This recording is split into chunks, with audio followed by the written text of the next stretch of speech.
श्री चिंतामणि पार्श्वनाथ भगवान की, देवाली देवी केदार श्री आदिनाथ भगवान की, देवाली देवी केदार श्री चंद्र प्रभु भगवान की, देवाली देवी केदार श्री शांतिनाथ भगवान की, अंतिम तीर्थेश्वर वर्तमान शासन नायक भगवान महावीर स्वामी की, प्रथम उच्च गणाचार्य गुरुदेव श्री 108 विराट सकल जी महाराज जी की, अहिंसा परमो धर्म की।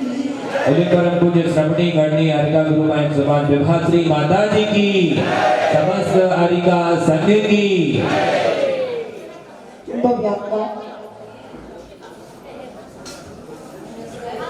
अरे भैया बैठ जा, उसको बाद में दे देना।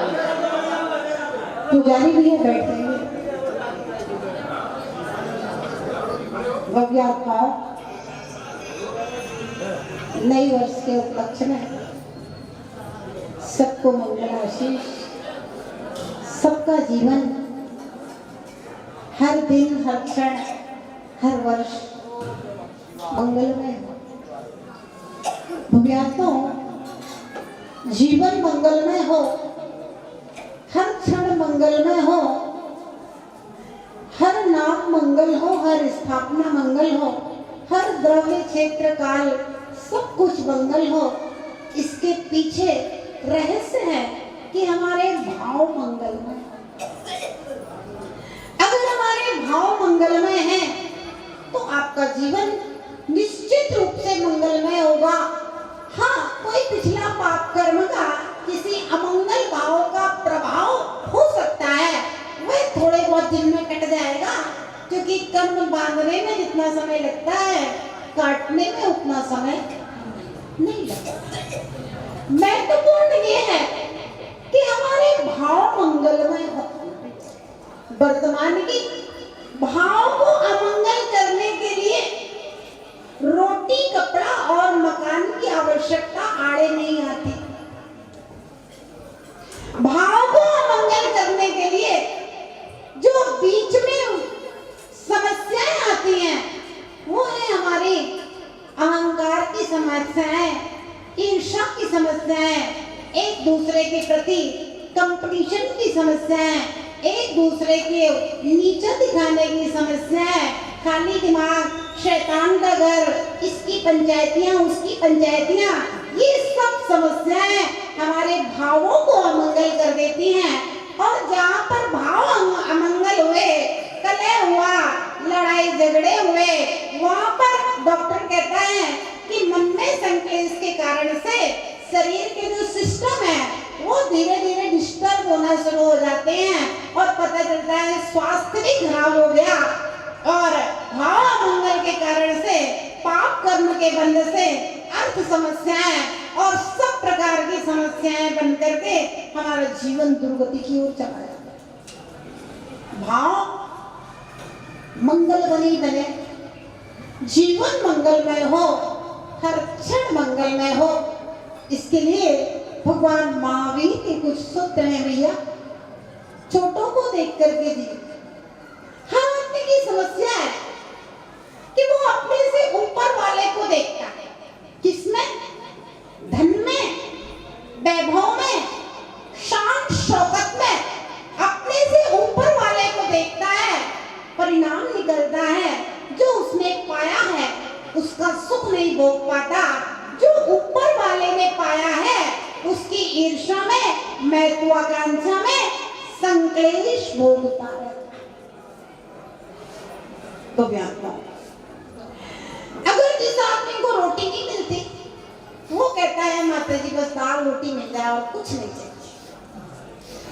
और दाल रोटी मिल गई तो कहता है थोड़ी सी सब्जी चावल और मिल जाए फिर कुछ नहीं चाहिए। सब्जी चावल मिल गए फिर कहेगा एक छोटी सी झोंपड़ी और चाहिए और कुछ नहीं चाहिए। झोंपड़ी मिल गई तो एक प्लेट और चाहिए, प्लेट मिल गया तो भैया एक बंगला बन जाए। जिसके पास कपड़े नहीं है वो सोचता है एक जोड़ा कपड़ा आ जाए तो कम से कम अपने तन को ढके।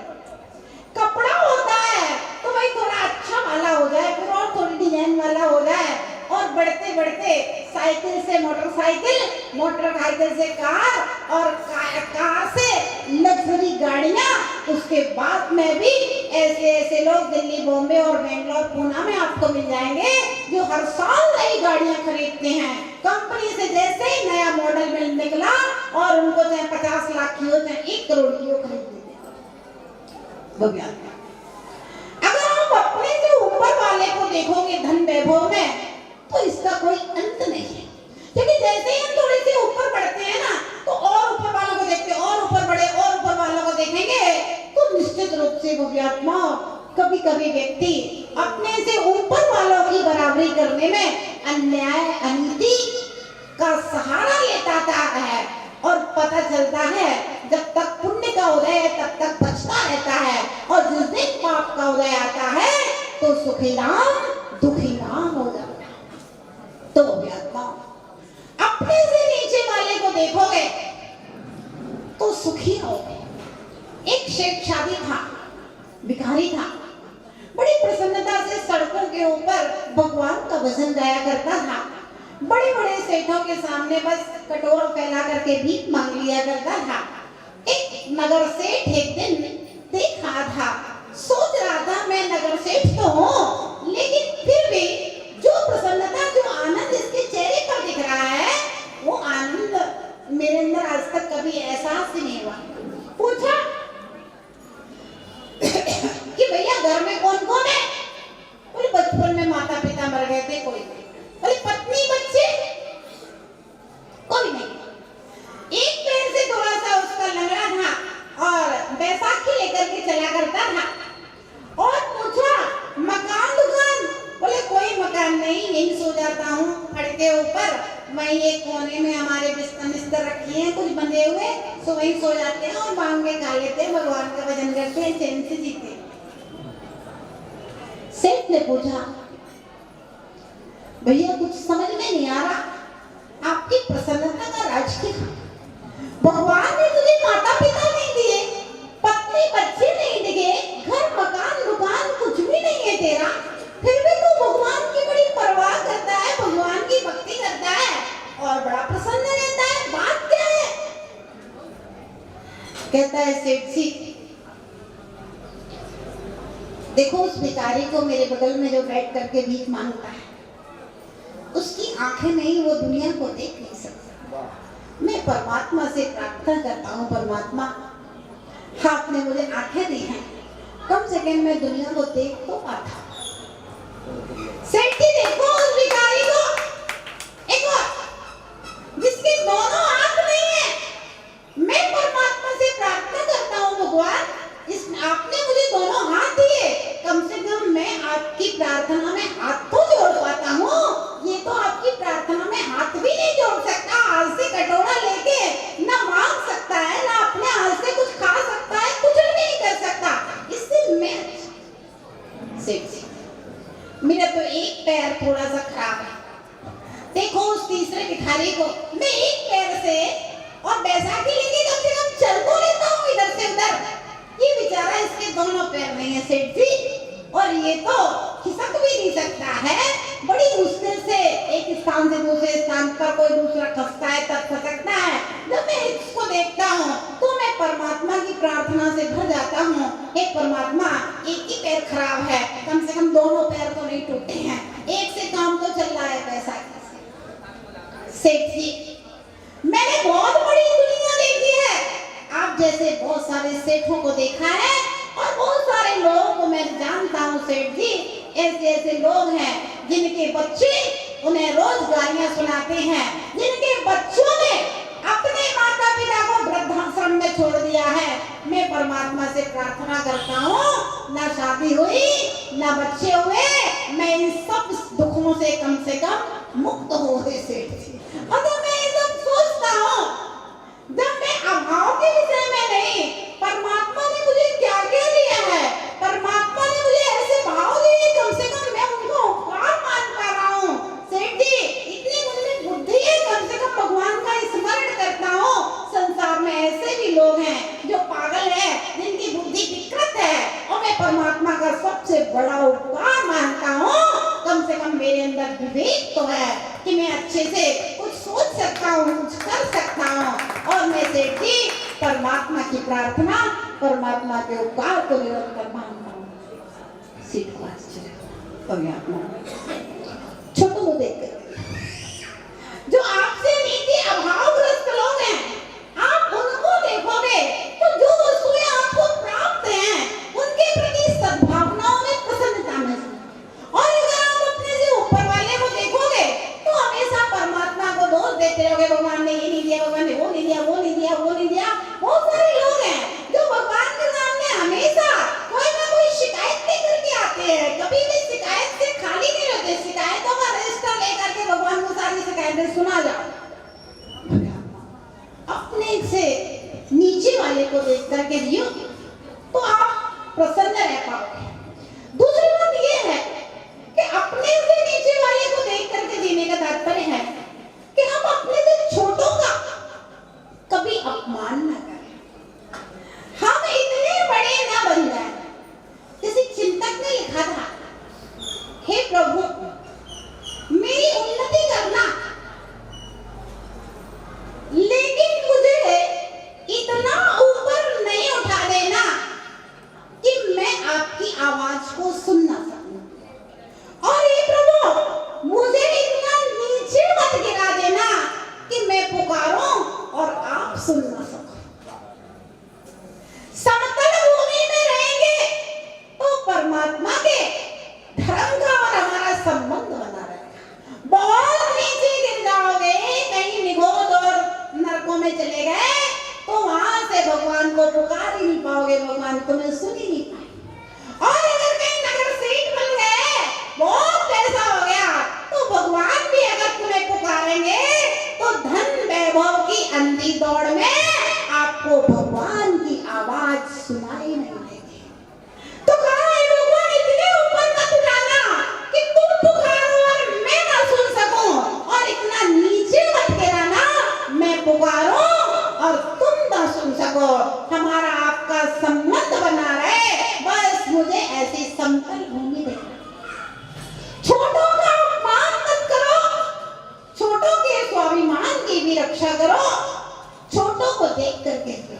और हो गया आत्माओं, कभी समय ऐसा आता है कि छोटों की मानना पड़े घर गृहस्थी के सामंजस्य के लिए, व्यापार के सामंजस्य के लिए, कुटुंब को परिवार को चलाने के लिए, अथवा समाज को देश को राष्ट्र को चलाने के लिए कभी छोटों की सुनना भी पड़े तो थोड़ी देर के लिए भैया सुन करके मौन रख लेना, उस समय जवाब मत देना, थोड़ा सा समय दो।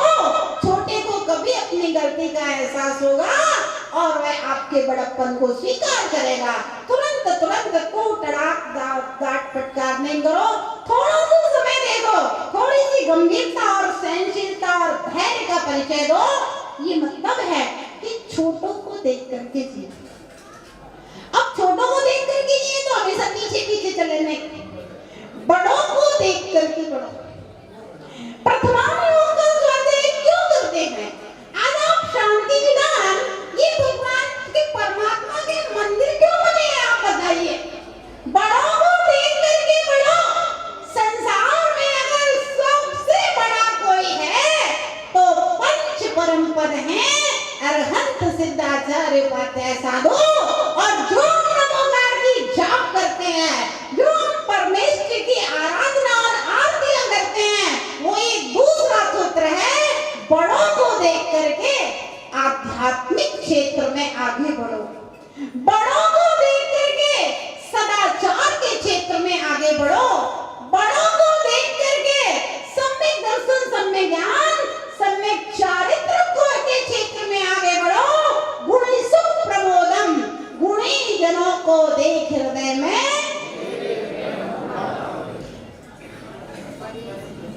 गुणी जनों को देख हृदय में मेरे प्रेम उमड़ आवे, बने जहां तक उनकी सेवा करके यह सब सीखो। गुणी जनों को देख करके प्रेम उमड़ता है और उमड़ना ही चाहिए। कह रहे थे कब तक ये आपके नगर गौरव सब अपने अपने घर की बेटियां थी, लेकिन माताजी बन के आई हैं, गुणीजन हो गए तो पूरे गांव कहता है अरे हमारे देवेंद्र नगर की है, टीकमगढ़ वाले माताजी है। और जिसके गांव से जो संत बनता है, जब कभी मिलते जुलते हैं तो साधुओं को भी बताते हैं, धर्मात्माओं को बताते हैं कि हमारे यहाँ के आपके घर के नहीं है, आपके यहाँ से कहाँ से हो। गुणीजनों को देख हृदय में, बड़ों को देख करके आगे बढ़ो। ये भगवान की आराधना है, ये गुणगान बड़ों के गुणों को ग्रहण करने के लिए, बड़ों को देख करके कैसे भगवान महावीर बने, मैं भी उनके पथ पर चल करके तीर्थंकर बनो, कैसे ये महामुनिराज बने हैं, हम भी उनके पथ पर चल करके महामुनिराज बन करके अनंत बने, सिद्ध बने। ये भगवान की आराधना है, गुणगान, ये गुणों का अनुसरण, बड़ों को देख करके आगे बढ़ो। प्रथमान योग का स्वाध्याय, बड़ों को देख करके आगे बढ़ो। सीता के जीवन में कितने कष्ट आए थे, उनसे ज्यादा तो आपके जीवन में नहीं। श्रीपाल के जीवन में कितने कष्ट आए, उनसे ज्यादा कष्ट आपके जीवन में नहीं। उनको देख करके, उनको पढ़ करके आगे बढ़ो, अच्छे के लिए प्रयास करो। अच्छे के लिए हमेशा प्रयास करना चाहिए, चाहे सफलता मिले चाहे ना मिले। सफलता हमारे भाग्य के ऊपर भी निर्भर करती है, लेकिन प्रयास हमारा पुरुषार्थ है। अच्छे के लिए हमेशा सत्य बोलने का प्रयास करो, भले ही लोग आपको असत्य कहें, तब भी आप सत्य बोलो, ईमानदारी से जियो, अच्छे कर्म करो, भले ही सफलता नहीं मिले। एक चिड़िया गांव में आग लग गई थी, सो नदी में से अपनी चोंच में पानी ला करके एक एक बूंद उस आग में डाल रही। एक मनुष्य ने देखा और कहा, चिड़िया रानी क्या कर रही है? बोले देखते नहीं हो, जिस गांव में मैं रहती थी उस गांव में आग लग गई है, तो मेरा कर्तव्य है आग बुझाना। तो मेरे पास कोई बर्तन तो नहीं, बर्तन भर के ले आए, तो चोंच में पानी ला करके आग बुझा रहे हैं। उस मनुष्य ने कहा कि चिड़िया रानी, समस्या का ताला सुई से खोलना चाहती हो? इतनी बड़ी आग क्या तुम्हारे चोंच के पानी से बुझ जाएगी? चिड़िया ने कहा, अरे मानो, मैं ये तो नहीं जानती कि मेरी चोंच के पानी से आग बुझेगी या नहीं बुझेगी, लेकिन मैं इतना जरूर जानती हूँ, जब भी इस गांव में आग लगने का इतिहास लिखा जाएगा, जब भी इस गांव में आग लगने का इतिहास लिखा जाएगा, मेरा नाम आग लगाने वालों में नहीं, आग बुझाने वालों में।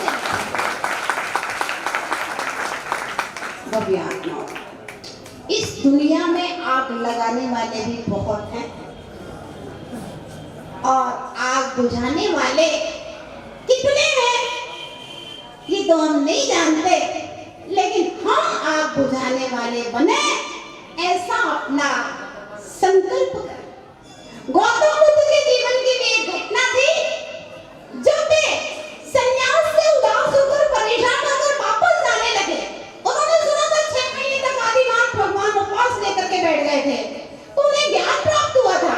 गौतम स्वामी भी 6 महीने तक उपवास लेकर बैठ गए, गौतम बुद्ध।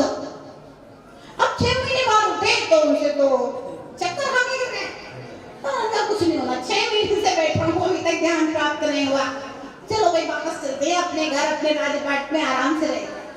जब जाने लगे तो एक समुद्र का किनारा मिला, वहां पर एक थोड़ा सा विश्राम के लिए बैठ जाते हैं। चलते चलते थक गए थे, देखते हैं गहरी समुद्र के पानी में जा रही है लहरों तक और पूंछ को गीला कर रही है और आ रही है, पत्थर के ऊपर पूंछ फटकारती है, फिर जाती है, फिर आती है। घंटे 2 घंटे गौतम बुद्ध ऐसा देखते रहे। पूछा, लहरी रानी क्या कर रही हो? बोले, समुद्र में ने इसकी लहरों ने मेरे बच्चों को खा लिया, इसलिए मैं इस समुद्र को सुखाने का संकल्प किया है, मैं इस समुद्र को सुखाऊंगी। बुद्ध ने कहा, भैया इतना बड़ा समुद्र और तेरी पूंछ में कितना पानी आ रहा है?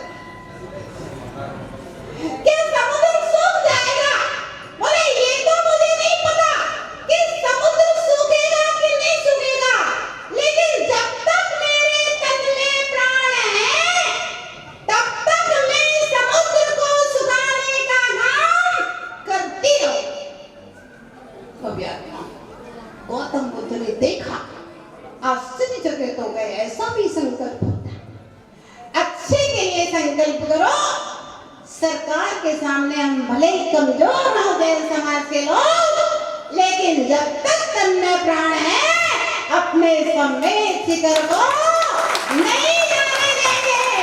जो बनेगा वो करेंगे, लेकिन संवेद शिखर की पवित्रता और पावनता के ऊपर आंच नहीं आने देंगे। भले ही हमारा प्रयास चिड़िया की उस चोंच की बूंद की तरह क्यों ना हो, लेकिन फिर भी आप सब लोग एक एक पार्श्वनाथ भगवान की एक एक नमोगा की माला रोज फेरा करो कि संवेद शिखर तीर्थ हमारा सुरक्षित रहे। कोई ना कोई काम जो भी व्यक्ति करता है, कहीं ना कोई उसकी भावनाओं से उसे पुण्य मिलता है, और वे भावनाएं वहां तक जाकर के काम अवश्य करती हैं। शांति सागर जी महाराज के समय पर, शांति सागर जी महाराज बंबई में थे, उस समय सारे मंदिरों में हरिजन प्रवेश का एक्ट आ गया और शांति सागर जी महाराज को पता चला तो उन्होंने कहा, हम अपने मंदिर बनाने के लिए किसी से चंदा नहीं मांगते। जैन समाज एक ऐसा है जो अपने जिनाले बनाने के लिए अजैनों से चंदा नहीं मांगता है, और ये हमारी समाज की विधि है, समाज की वस्तु है। यहाँ पर अगर हरिजन आज प्रवेश करेंगे तो कल अभिषेक नहीं करेंगे, कल परसों पूजा भी करेंगे, और नरसों आपके मंदिर की कमेटी में भी आ जाएंगे। शांति सागर जी महाराज अनाज का त्याग करके अनशन पे बैठ गए थे। जब तक ये कानून वापस नहीं लिया जाएगा तब तक मेरा आमरण अनाज का त्याग है।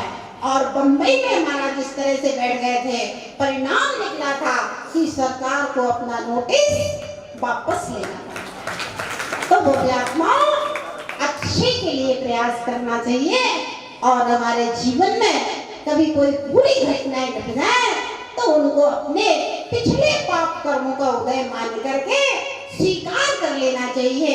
उन विकट परिस्थितियों में जिनेंद्र की आराधना, साम्य भाव, समता का परिचय देकर के समय व्यतीत करें, क्योंकि सब दिन एक से नहीं होते, सबके दिन एक से नहीं रहते। अगर हमारे जीवन में इन 4 सूत्रों का थोड़ा सा चिंतन मनन हो तो निश्चित रूप से हमारी जो मानसिक प्रदूषण है तो वह दूर हो, और हमारा मन अच्छे अच्छे काम करने के लिए, पुरुषार्थ के लिए उत्साहित रहे। सबके लिए मंगल आशीष। और इसके साथ साथ में झांसी से हमारे संजय भैया करगोआ क्षेत्र के महामंत्री हैं, और डीकी भैया, आशीष भैया और शरद चाचा, ये सब इनके सहयोगी हैं, कल्पना जी और वंदना जी और सारिका जी और शालू दीदी के भजन तो कल आपने सुन ही लिए थे। तो जो झांसी से नए वर्ष पर अपनी उन्मा से मंगल आशीष लेने आए हैं, उन सब के लिए मंगल आशीष। इसी तरह से धर्म के पथ पर निरंतर आगे बढ़े, धर्म वृद्धि आपके जीवन में हो। इसके साथ साथ मैं गाँव से कांची दीदी के मम्मी पापा भैया भाभी और एक उनके अंकल जी आए हुए हैं, वे भी नए वर्ष पे आशीर्वाद देने के लिए आए थे, उनके लिए मंगल आशीष। इसके साथ साथ में अभी सलेहा से ये हमारी भाभी दीदियां मालिका मंडल और समाज के लोग आए हुए हैं। विशिष्ट श्री माता जी की बहन भी आई है सलिया से। उन सब के लिए मंगल आशीष कि नव वर्ष में जहाँ आसपास साधु होते हैं तो लोग दर्शनार्थ जाया करते हैं। पवई से संकल्प श्री माता जी के भैया भाभी और उनके बहुत सारे परिवारजन, टीकमगढ़ से उनकी बहन और नागौर से संगीता और जयपुर से उनके मम्मी पापा और उनकी बिटिया सब आए हुए हैं नए वर्ष पे आशीर्वाद देने के लिए। सबके लिए मंगल आशीर्वाद। और घनसोर से संकल्प श्री के मामा जी आए हुए हैं, उनके लिए भी मंगल आशीर्वाद। और लोकल देवेंद्र नगर वाले कहीं बाहर ना जाना पड़े तो यही माता जी को ले आए हैं नए वर्ष के लिए। तो संपूर्ण देवेंद्र नगर समाज और सब आपकी माताजियों के परिवारजनों के लिए, सबके लिए मंगल आशीष। सबके जीवन में निरंतर धर्म वृद्धि हो।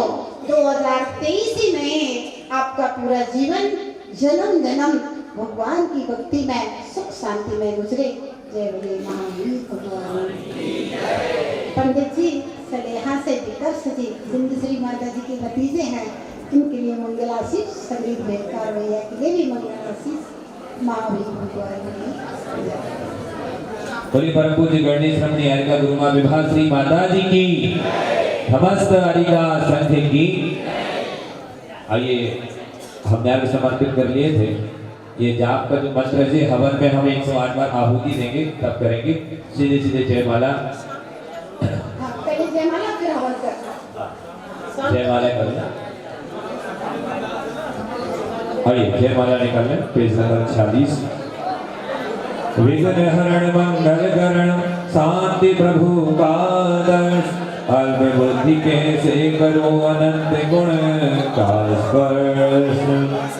तीर्थ प्रवर्तक शांति नमस्ते, धर्म विवर्तक शांति नमस्ते, लोकोत्तर विख्यात नमस्ते, इंसान प्रख्यात नमस्ते, मंगल मंगल करण नमस्ते, उत्तम उत्तम शरण नमस्ते, सहस नाम स्तुत्य नमस्ते, पंच परम पद पूज्य नमस्ते, सोलह स्वप्न प्रदाय नमस्ते, तन्न वृद्धि सुखदाय नमस्ते, जन्म हस्त नाधीश नमस्ते, मेरु शिखर अभिषेक नमस्ते, ऐसे मां का नमस्ते, विश्व सैन के भान नमस्ते, 16वें तीर्थ नमस्ते, 12वें रतिराज नमस्ते, पंचम चक्रे सरसु नमस्ते, त्रैलोक्य पूज्य नमस्ते, सतखंडाद नाथ नमस्ते, चक्र रत्न सुभाष नमस्ते, नमस्ते, चौदह संयुक्त नमस्ते, राज नमस्ते, चक्रवर्ती राज नमस्ते, महाव्रती योग नमस्ते, ऋतुराज शिव योग नमस्ते, नमस्ते,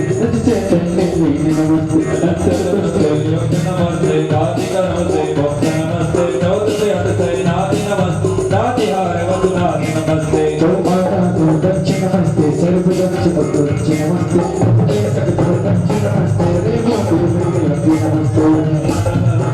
नमस्ते, भक्ति वधु के नमस्ते, सर्वतीर्थ अभिषेक नमस्ते, हिरण्याक्ष नमस्ते, शिखर समेत नमस्ते, नमस्ते, मोक्ष महाबलदाय नमस्ते, आत्म शांति प्रदाय नमस्ते, कर्ण नमस्ते, भवदि धारण कर्ण नमस्ते, सम्यक दर्शनाय नमस्ते, सम्यक ज्ञान प्रदाय नमस्ते, जय जय जोदाय नमस्ते, जय जय जय सुदाय नमस्ते, धर्म विनाशक शांति नमस्ते, पाप प्रणाशक शांति नमस्ते, शांति वर्धक शांति नमस्ते, शांति प्रवर्तक शांति नमस्ते, नित्य सिद्धि धर शांति नमस्ते, सिद्ध सिद्धि प्रद शांति नमस्ते, मोक्षदाते देव नमस्ते, मेरी नैया केव नमस्ते, शांत करो सब पाप नमस्ते, नित्य करो में जात नमस्ते, जब शांति हो शांति नमस्ते, क्षेत्र शांति हो शांति नमस्ते, काल शांति हो शांति नमस्ते, भाव शांति हो शांति नमस्ते, संगी शांति हो शांति नमस्ते, आत्म शांति हो